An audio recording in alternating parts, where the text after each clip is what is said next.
When authorities first learned little Caylee Anthony had been missing for 31 days, they arrested her mother, Casey, and held her in jail on charges of child neglect.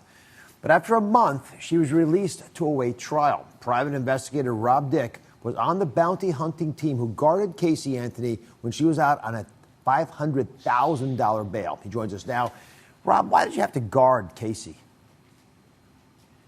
Well, originally it's mainly for the security of the bond. You know, you got a $500,000 bond, and we're on the hook for that. So part of the terms and conditions of the bail were to make sure nothing happens to her, or she doesn't do anything to herself, or she doesn't flee or anything else. Just making sure everything goes like it's supposed to, and you know, that's accountability for bail. All right, so Casey's case is already a media frenzy.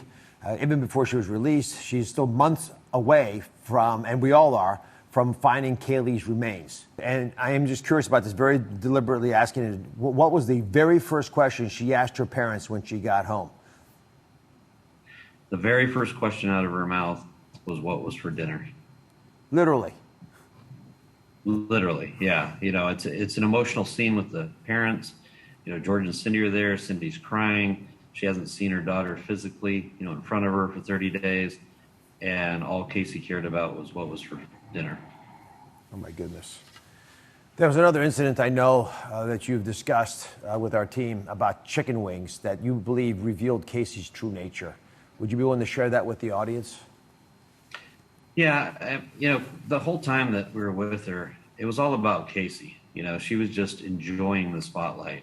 She was enjoying how much media was paying attention to her. And one of the times coming back from Baez's office, the media had been, you know, paying for lunch, trying to get interviews, and kind of just being in the area. She made a comment about she couldn't believe the spread that was put in front of her, in front of Baez, that she had like, you know, 37 chicken wings or something, that she was just so full. And then Baez was counseling her that, you know, people like us that are around her are seeing that she's not acting like she should be.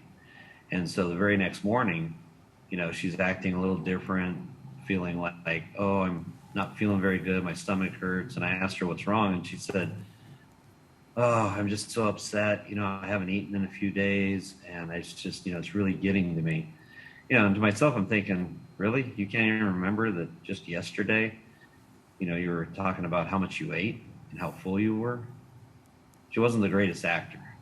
So Baez was her defense attorney, and this is interesting insight, because if he's trying to get her to at least behave like she's sad, because he realizes that this will eventually play on the jury. So Rob, if you put it all together, do you think if the jurors could have seen what you saw, they would have convicted Casey of murder?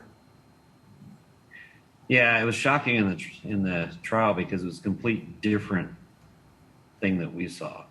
You know, the part where they went after George. You know, George was a very caring grandfather. I mean, his only goal was to find his granddaughter and try to find out what happened. You know, so that was horrible for what they did to him. Secondly, Casey never once mentioned her. It wasn't a situation where I need to find my daughter. And, you know, the only thing that comes back to is because she always knew where she was. It's chilling. Rob, thank you very much for your service. I want to remind everyone that Casey Anthony was acquitted of Caylee's murder and has always maintained that she's innocent. She was only convicted of lying to police. We'll be right back.